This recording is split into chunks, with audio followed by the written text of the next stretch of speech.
अस्सलामुअलैकुम वरहमतुल्लाहि वबरकातुहू। आज मैं आप लोगों के लिए बहुत बेहतरीन वजीफ़ा लेके हाज़िर हुआ हूँ। जो करते हैं नाकाम हो जाते हैं। परेशानियाँ दूर नहीं हो रही है तो आप अपने घर का रूहानी इलाज खुद करें। अगर आपके घर में कोई परेशानी और दिक्कत है या आपके कारोबार में कोई दिक्कत और परेशानी है या आपको जिस्म में कोई बीमारी है, कोई परेशानी है, तो आप अपने हाथ से अपने आप ये रूहानी इलाज कर सकते हैं। ये वजीफ़ा, ये अमल बहुत पावरफुल है जो मुफ्ती एम कासमी साहब कुरान और हदीस की रोशनी में बता रहे हैं। तो आप लोग इस वीडियो को पूरा देखें और वीडियो देखने के बाद वीडियो को शेयर ज़रूर करें। चलिए आप लोग को वीडियो दिखाते हैं। अस्सलामु अलैकुम वरहमतुल्लाहि वबरकातुहू। आज हमारे एक बहुत पुराने बचपन के टीचर का कॉल आया। मैं शायद जब फर्स्ट या सेकंड क्लास में था तो उस टाइम जो मेरे फेवरेट टीचर्स थे उनमें से वो एक थे। काफ़ी सालों के बाद कॉल आया, कहने लगे मुआविया खैरियत है। मैंने कहा अल्हम्दुलिल्लाह, और मैंने पहचान लिया तो बड़ा खुश हुआ। कहने लगे पहचान गए? मैंने कहा आपको भला सर कैसे भूल सकते हैं, आप तो हमारे फेवरेट टीचर्स में से एक हैं। उन्होंने एक मसले के सिलसिले में मुझसे गुफ्तगू की और वो मसला ऐसा था कि मुझे लगा कि आप लोगों से ये बातें मैं शेयर करूं, क्योंकि ये मसला ऐसा है जो ज़िंदगी के किसी न किसी मरहले में आके हमें फेस करना पड़ जाता है। होता क्या है कि मान लीजिए आपकी लाइफ बहुत अच्छी चल रही थी, बहुत अच्छी चल रही थी, पैसे का ही मसला होता है आमतौर पर हम लोगों का। पैसा वैसा सब बढ़िया चल रहा था, कारोबार बहुत अच्छा चल रहा था। चलते चलते अचानक से कारोबार डाउन हो गया। कर्जा वर्जा ले ला के इधर उधर से पैसे इकट्ठे करके हमने दोबारा से उस कारोबार में जान डालने की कोशिश की, लेकिन नाकाम। फिर दोबारा से पैसे वैसे ले लेके इधर से उधर से जुगाड़ करके कैसे ही दूसरा काम शुरू किया या उसी काम को मजबूत करने की कोशिश की, लेकिन नाकाम। सालों गुजर जाती हैं, नाकामी हाथ लगती है। यहाँ तक कि इतनी दफ़ा हम नाकाम होते हैं और इतने कर्जे में डूब जाते हैं, इतनी उलझनों का शिकार हो जाते हैं कि नेगेटिविटी, मनफी बातें हमारे माइंड में आने लगती हैं। फिर हम कोई भी चीज़ शुरू करते हैं तो सबसे पहले वो गलत चीज़ें माइंड में आती हैं कि यार ये भी फ्लॉप हो जाएगा, ये भी फ्लॉप हो जाएगा, और होता भी यही है कि वो भी फ्लॉप हो जाता है। यही उनका मसला था कि बहुत सारी चीज़ों में उन्होंने कोशिश की लेकिन वैसी कामयाबी नहीं मिली जैसे मिलना चाहिए थी, बल्कि जो माइंड में गलत चीज़ें आ रही हैं वही कुछ दिनों के बाद कोई काम शुरू किया तो वही गलत चीज़ें सामने आ जाती थी। नाकामी, कर्ज़ा, ये ख़त्म होने का नाम ही नहीं ले रहा है। तो वो कहने लगे कि मुफ्ती साहब, हमने जो है ना एक मौलाना साहब को भी दिखाया। तो जैसे ही उन्होंने ये बोला तो मैंने उनको बीच में, मैंने कहा सर माजरत चाहता हूँ, आपको बीच में रोक रहा हूँ। आपने जिन मौलाना को भी दिखाया होगा तो उन्होंने यही कहा होगा कि आपके कारोबार पर किसी ने बंदिश लगा दी है, आपके घर को चेक करना पड़ेगा। ऐसे ही होता है, नहीं होता कि जैसे ही हम इस तरह की प्रॉब्लम को फेस करते हैं, किसी के ज़रिए या हमारे टच में कोई होता है, तो हम कोई तावीज़ वाले मौलाना के पास जब पहुंचते हैं तो वो फ़ौरन ये कहते हैं कि आपके घर पर बंदिश है, आपके कारोबार पर बंदिश है, आपके घर को चेक करना पड़ेगा, धूल मिट्टी लेके आओ, सुबह की झाड़ू की मिट्टी लेके आओ तो चेक करेंगे। फिर एक लंबा प्रोसेस चलता है। मैंने तो लोगों को 7 कुओं का पानी जमा करते हुए देखा है। एक हमारे शहर के पास ही शिकोहाबाद एक जगह है, तो मैं वहाँ जा रहा था, रास्ते में एक जगह नमाज़ पढ़ने के लिए रुका तो एक साहब बोतल लिए हुए थे। तो मैंने पूछा भाई क्या बात है? कहने लगे मुफ्ती साहब वो 7 कुओं का पानी जमा कर रहा हूँ क्योंकि मेरा इलाज चल रहा है, तो 7 कुओं का पानी की ज़रूरत उसमें है। तो 3-4 कुओं का पानी मिल गया है, किसी ने बताया था एक कुआँ यहाँ पे भी है तो उसका पानी जमा करने आया हूँ। मैंने कहा भाई ठीक है, अल्लाह तुम्हें हिदायत दे। तो ऐसे लोग 7 कुओं का पानी जमा कर रहे होते हैं, कोई कुछ कर रहा होता है, कोई कुछ कर रहा होता है। तो मैंने उनसे कहा कि अगर आप ऐसे जाएंगे कहीं भी तो अक्सर लोग आपको ऐसे ही मिलेंगे, क्योंकि आपने देखा होगा आजकल अक्सर लोगों की जो तादाद है वो ख़राब है। अच्छाई बहुत कम रह गई है, अच्छे लोग बहुत कम रह गए हैं, बुराई बढ़ गई है और बुरे लोग ज़्यादा हो गए हैं। आप देखिए अच्छे डॉक्टर्स ना के बराबर हैं, अच्छे टीचर्स ना के बराबर हैं। अच्छे रिश्ते क्यों नहीं मिलते? क्योंकि अच्छे लोग कम रह गए हैं, बुरे लोग ज़्यादा हैं, लालची लोगों की तादाद ज़्यादा हो चुकी है ना, हिर्स ज़्यादा लोगों में आ चुकी है। अच्छे उलमा की तादाद भी बहुत कम है। उलमा तो आपको बहुत मिलेंगे, लेकिन सही इल्म रखने वाले, अल्लाह और अल्लाह के रसूल के तरीक़ों को बताने वाले सही उलमा बहुत कम है। इसीलिए तो देखें कितने फ़िरक़े फैले हुए हैं। तो मैंने उनसे कहा कि घबराने की कोई ज़रूरत नहीं है, और मैं आप लोगों से भी कह रहा हूँ कि इस तरह की सिचुएशन से अगर आप जूझ रहे हैं तो आपको घबराने की ज़रूरत नहीं है।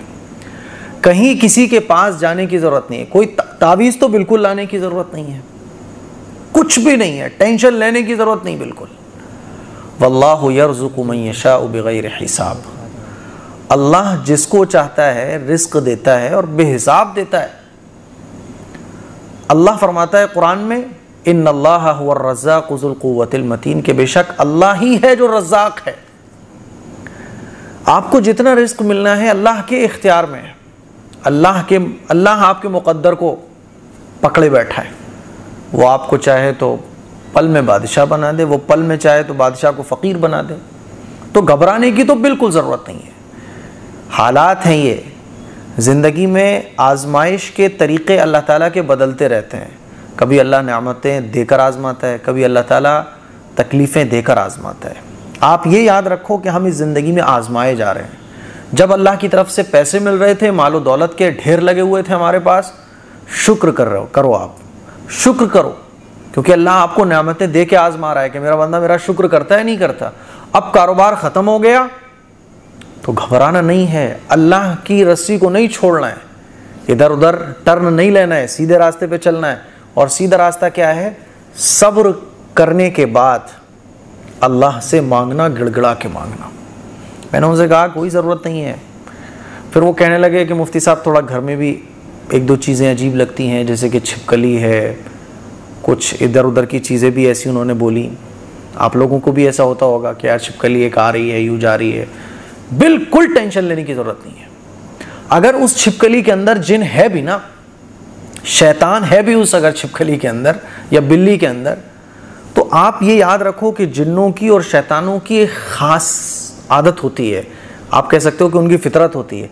जितना आप घबराओगे वो आपकी घबराहट को बढ़ाने की कोशिश करेंगे, और जितना आप बहादुर बनोगे, जितना आप ये सोचोगे कि नहीं मैं तो अल्लाह से डरता हूँ, अल्लाह मेरे साथ है, तो उतनी आपकी एक घबराहट के और डर की कैफियत ख़त्म होगी। शैतानी असर आपके ऊपर उतना ही ज़्यादा असर करेगा जितना आप उससे डरोगे, और जितना आप उससे नहीं डरोगे वो शैतानी असर ख़त्म हो जाएगा। आप देखिए हज़रत मूसा अलैहिस्सलाम के वाक़े में कि जादूगरों ने जब रस्सी को डाला तो हज़रत मूसा अलैहिस्सलाम थोड़े से डरे, फितरत है, लेकिन अल्लाह ताला ने फिर कहा कि तुम अपने आसा को आगे फेंको, डरो मत, घबराओ मत। हज़रत मूसा अलैहिस्सलाम को जब ये यकीन आया कि अल्लाह मेरे साथ है, उन्होंने अपने आसा को डाला तो सारे जादूगरों का जो जादू था वो ढेर हो गया। तो घबराना नहीं है। करना क्या है? रोज़ाना 1000 मरतबा दुरूद शरीफ पढ़कर, और इसी मकसद के लिए, मान लीजिए आपका कारोबार नहीं चल रहा, मान लीजिए आपके ऊपर का कर्जा नहीं ख़त्म हो रहा, मान लीजिए आपको लगता है कि आपके घर में कोई असर है, आपको लगता है कि घर में यार कोई हासिदीन की नज़र लगी हुई है, कोई हसद करने वाला हसद रखे हुए वो बैठा है, वो कुछ कर रहा है टेढ़ा मेढ़ा, घबराने की ज़रूरत नहीं है। 1000 मरतबा दुरूद शरीफ पढ़िए आप, और उसी मकसद को माइंड में रखते हुए 1000 मरतबा दुरूद शरीफ पढ़िए। और 1000 मरतबा दुरूद शरीफ पढ़ने के बाद 5 मिनट या जितना आपकी तबीयत लगे अल्लाह से उस प्रॉब्लम का सॉल्यूशन मांगना है। दुआ ये सबसे बड़ा अमल हो गया, दुरूद शरीफ ये सबसे बड़ी पावर है। अल्लाह के नबी का इरशाद है कि जो शख्स 1 मरतबा दुरूद शरीफ पढ़ता है, अल्लाह ताला उसकी 100 परेशानियाँ दूर फरमाता है, 70 आखिरत की, 30 दुनिया की। 30 प्रॉब्लम तो पूरे दिन हमारी होती भी नहीं है। तो जब हमने 1000 मरतबा दुरूद शरीफ पढ़ा तो कितना हो गए? 30 से 30,000 प्रॉब्लम्स हमारी इस दुनिया की ख़त्म हो गई, और 70,000 प्रॉब्लम हमारी आखिरत की ख़त्म हो गई। सोचो ये प्रॉब्लम को ख़त्म करने वाली पावर जब 1000 क्वांटिटी के साथ होगी, और उसके बाद फिर दुआओं का कवर उसके ऊपर होगा, आप अंदाज़ा करो कि कितना पावरफुल ये अमल हो गया। शैतानी असर तो इसके आगे टिक नहीं सकेंगे। और दूसरा अमल क्या करना है, मैंने उनको भी बताया, आपको भी बता रहा हूँ, सूरह बकरा की तिलावत। आपको लग रहा है कि घर में यार कुछ टेढ़ा मेढ़ा चल रहा है, कुछ अच्छा नहीं हो रहा है, कुछ तो गड़बड़ है, तो कहीं जाने की ज़रूरत नहीं। अल्लाह के नबी ने हमें हर चीज़ का सॉल्यूशन दिया। हुज़ूर ने इरशाद फरमाया कि जो शख्स भी सूरह बकरा पढ़े जिस घर में सूरह बकरा पढ़ी जाए तो उस घर में जादू जिन्नात का असर नहीं होता। तो ये मौलवियों की तावीज़ क्या करेंगे यार? एक तरफ मौलवी का बताया हुआ तावीज़ है, एक तरफ हमारे नबी का बताया हुआ अमल है। कौन सा करोगे आप मुझे बताओ। आप बोलो मुझे कि मैं फला मौलाना साहब के पास गया था, उन्होंने मुझे ये तरीक़ा बताया। मैं आपको बोल रहा हूँ कि अल्लाह के नबी सल्लल्लाहु अलैहि वसल्लम ने ये तरीक़ा बताया। आप मुझे बताओ, दो तरीक़े मेरे सामने, एक मौलवी का बताया हुआ जो तावीज़ गंडे देते हैं उन लोगों का, और एक नबी अलैहिस्सलातु वस्सलाम का तरीक़ा बताया हुआ। मैं क्यों हुजूर के तरीक़े को ये समझता हूँ कि इससे मुझे फ़ायदा नहीं मिलेगा? यही तो मेरी प्रॉब्लम है, और यही तो शैतान चाहता है कि ये सुन्नत वाले अमल पे ना आ जाए बस। तो सूरह बकरा की तिलावत एक तो होता है कि आप उसमें कैसेट में या MP3 में मोबाइल में बजा दें, है ना, स्पीकर पे, तो ठीक उससे फ़ायदा पहुंचता है, लेकिन इस प्रॉब्लम में आपको ही पढ़ना है, लाउडली पढ़ना है, बुलंद आवाज़ से पढ़ना है। अब सूरह बकरा बड़ी होती तो घबराना नहीं है, 4 दिन में पूरी कर लो। पाव पारा आज पढ़ लो, पाव पारा कल पढ़ लो, आधा पारा आज पढ़ लो, आधा पारा कल पढ़ लो, 3, 4, 5 दिन में उसे पूरा कर लो, 1 हफ्ते में पूरा कर लो, लेकिन सूरह बकरा रोज़ाना पढ़ो। और इसको मामूल बना लो जब तक कि आपकी ट्रेन पटरी पे नहीं आ रही है, इंशाल्लाह सब ख़त्म हो जाएगा। तो ये वो बातें मैंने अपने टीचर को भी कही, आप लोगों को भी बोल रहा हूँ। आमतौर पर लोग जो है ना 10-10 हज़ार रुपये दे देते हैं सिर्फ इसी जादू टोने के नाम पर। क्यों दे देते हैं? इल्म नहीं होता। और मैं आप लोगों को बता दूं, इन तावीज़ों से कोई फ़ायदा नहीं है। फ़ायदा अगर है तो अल्लाह और अल्लाह के रसूल के तरीक़े पर। समझ रहे हो बात को? तो मुझे उम्मीद है कि ये आज की कुछ बातें आप लोगों को अच्छे से समझ आई होंगी। इस क्लिप को शेयर करें, दूसरों तक पहुँचाएँ। अस्सलामु अलैकुम वरहमतुल्लाहि वबरकातुहू।